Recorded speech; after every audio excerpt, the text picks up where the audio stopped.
Starting with the IMDb 5000 dataset from Kaggle, we set out to see whether online metrics such as IMDb scores and popularity on Facebook are good indicators of offline or box office successes for movies. The dataset has 3372 out of the total 5000 movies for the period 2000 to 2016. Of these, 2660 movies are from the USA alone. Our further drill down deals with these 2660 records from the United States in the period 2000 to 2015. Looking at the top 20 directors in terms of number of movies, we see that Clint Eastwood has the most number of movies, whereas Martin Scorsese has the highest average IMDb rating. Looking at the actors that have the most number of movies in this period, we see that J.K. Simmons has 28 movies, which is the most, whereas Christian Bale has the highest average IMDb rating at 7.47. We looked at a snapshot of the number of movies by genre, and we see that drama and comedies are the most number of movies, accounting for almost 60% of the movies. And the IMDb rating is also a little different for each genre. As expected, comedy movies are typically rated a little lower, with an average of 5.98, whereas dramas are rated slightly higher, and documentaries being rated the highest. Looking at a distribution of the IMDb score for all movies, we see that it's a fairly normal distribution with a mean of 6.21.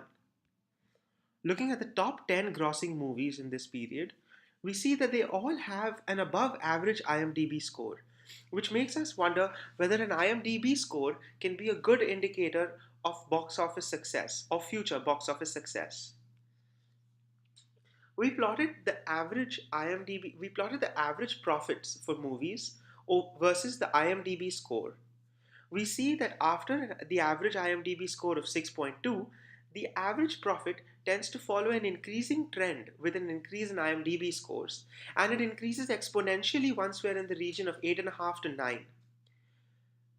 This makes us wonder whether the movies in the range 8.5 to 9 are backed by huge commercial production houses with big budgets, or whether it really is the quality of the movie that is driving the box office sales. We then looked at a plot of the gross versus the budget for each movie. We clustered it based on the IMDb score to find a very interesting trend. The ROI, or the rate of return, for movies with Cluster 2, which had an average IMDb score of 5.29, was much less than that of Cluster 1, which had an average IMDb score of 6.95, showing that the rate of return was different for different clusters based on the IMDb score.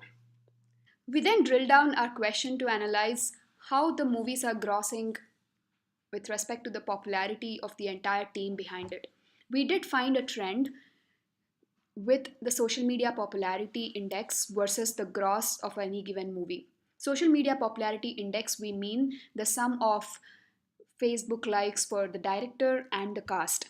As we can see, for movies that are grossing really high, there seems to be a really popular team behind it. If we split this popularity into popularity of the director versus popularity of the cast, we can understand that directors don't seem to have a lot of influence on the on the gross of a movie. Directors tend to feel that the movies should speak of their popularity and not their social media presence, as compared to the cast popularity, which says that higher grossing movies seem to have very popular cast in them. If we break down the cast into the lead actor 1, 2, and 3, not many movies have more than one lead character. So most of the movies which are grossing really high have the lead actor 1 who is really popular. If we look at the number of reviews that the movies are garnering online, we find that the number of users who are reviewing movies tend to be high for movies which are grossing high. Users tend to rate less for movies which are grossing really low. On the other hand, critics tend to be impartial and they rate any movies, and we see an increasing trend in both of them as well. To conclude, to understand the if online metrics for movies are good indicators for offline success, yes, they are. But to delve deeper into this question, we need to understand how different budgets are being spent across marketing, promotions, and if there are any franchises or big brands which are behind these movies. If we have a clear understanding of these aspects, then probably we can give a better picture of whether online metrics for movies are good indicators of offline success. Thank you.